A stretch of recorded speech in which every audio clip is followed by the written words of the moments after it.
दोस्तों, हमारी इस दुनिया में कई सारे आइलैंड मौजूद हैं, जिनमें से कुछ आइलैंड ऐसे हैं जिन पर लोग घूमने के लिए और अपनी जिंदगी के मजे लेने के लिए जाते हैं। वहीं कई सारे आइलैंड ऐसे भी हैं जो पूरी तरह से वीरान पड़े हुए हैं और जहां आज तक कोई नहीं पहुंच पाया है। लेकिन न्यूयॉर्क शहर के लॉन्ग आइलैंड से कुछ ही दूरी पर एक ऐसा टापू है जहां सीक्रेट अमेरिकन रिसर्च सेंटर चलाया जा रहा है। इसके बारे में कई सारी कॉन्स्पिरेसी थ्योरी सुनने को मिलती रहती है। बताया जाता है कि यहाँ जानवरों के साथ साथ इंसानों के ऊपर भी रिसर्च की जाती है। दोस्तों, इस आइलैंड को प्लम आइलैंड के नाम से जाना जाता है। ये टापू सिर्फ 3 मील लंबा और 1 मील चौड़ा है। बताया जाता है कि यहाँ एक रिसर्च फैसिलिटी हुआ करती थी जो कि विदेशी जानवरों के अंदर पाए जाने वाली डिजीज के ऊपर रिसर्च करती थी।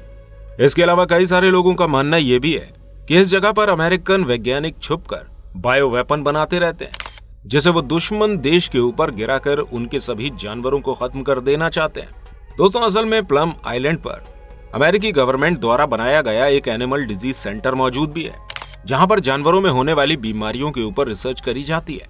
लेकिन साल 2008 में यहाँ कुछ ऐसा हुआ जिसने सभी को हैरान कर दिया। असल में इस साल आइलैंड से बहकर एक बॉडी आई। ये बॉडी एक जानवर की थी।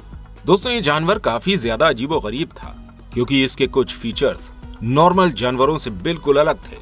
इसका शरीर बिल्कुल कुत्ते के जैसा था और इसका जो जबड़ा था वो बिल्कुल पक्षी की तरह था, यानी उसके आगे चोंच निकली हुई थी। इसके अलावा इसके कुछ फीचर्स रेप्टाइल्स की तरह भी थे।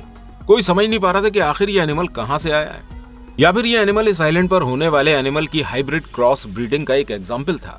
दोस्तों, अभी मामला यहीं शांत नहीं हुआ था। तभी 2010 में एक और बड़ा हादसा यहाँ देखने को मिला।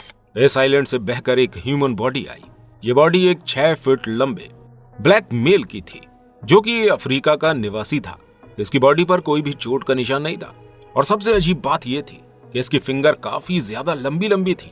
इसे देखकर लग रहा था जैसे कि इसके ऊपर कोई एक्सपेरिमेंट किया गया है, जिससे इसकी उंगलियां काफी ज्यादा लंबी हो गई हैं।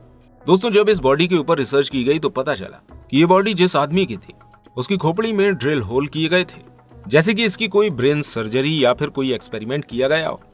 इस बॉडी के मिलने के बाद यहाँ की जनता ने आवाज उठाना शुरू कर दी। अफवाहें फैलने लगी कि प्लम आइलैंड के ऊपर ह्यूमन एक्सपेरिमेंट किए जा रहे हैं। सिर्फ वहां जानवरों की बीमारी के ऊपर रिसर्च ही नहीं चल रहे, बल्कि इंसानों के ऊपर भी एक्सपेरिमेंट किए जा रहे हैं। इसके कुछ दिनों बाद ही इस आइलैंड से एक और अजीब जीव का शरीर बाहर आया जो कि और भी ज्यादा खतरनाक दिखाई दे रहा था। इस जीव की बॉडी बिल्कुल एक सूअर की तरह थी और इसके हाथ बिल्कुल किसी जानवर के पंजे जैसे लग रहे थे। इसके अलावा इसका फेस बिल्कुल एक बिल्ली के फेस की तरह था। इस जानवर को भी कोई नहीं पहचान पा रहा था क्योंकि ऐसा कोई जानवर हमारी दुनिया में है ही नहीं। इसके बाद ये बातें और भी ज्यादा फैलने लगी कि प्लम आइलैंड के ऊपर जेनेटिक एक्सपेरिमेंट किए जा रहे हैं। इसके अलावा भी प्लम आइलैंड के आसपास कई सारी इतिहास में इस तरह की घटनाएं भी हो चुकी हैं, जिनकी वजह से अक्सर कई सारे सवाल उठे हैं।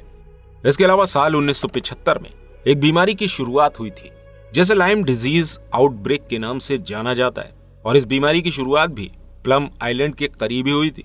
इस बीमारी के बाद लोगों को शक होने लगा कि कहीं प्लम आइलैंड के ऊपर किसी तरह के एक्सपेरिमेंट तो नहीं किए जा रहे हैं कि जिसकी वजह से ये सब कुछ हो रहा है। दोस्तों, ये बीमारी यहाँ से निकलकर पूरी दुनिया में फैल चुकी है और आज भी दुनिया में पाई जाती है। प्लम आइलैंड के वैज्ञानिकों ने कोई ऐसी गलती करी है जिसकी वजह से पूरी दुनिया को इस बीमारी से जूझना पड़ रहा है। दोस्तों, अमेरिका के ऊपर हमेशा से ही ऐसे इल्जाम लगते हैं कि वो बायो वेपन्स को बनाता है या फिर वो ह्यूमन एक्सपेरिमेंट जैसे कामों को अक्सर करते रहता है। दोस्तों, आपको क्या लगता है कि वाकई में प्लम आइलैंड के नीचे अमेरिका इस तरह का कोई एक्सपेरिमेंट कर रहा है?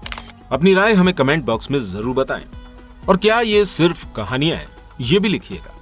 उम्मीद करते हैं वीडियो पसंद आई होगी। वीडियो अच्छी लगी हो तो इस वीडियो को लाइक जरूर कीजिएगा और ऐसी और वीडियोस देखने के लिए हमारे चैनल को सब्सक्राइब करना बिल्कुल मत भूलिएगा।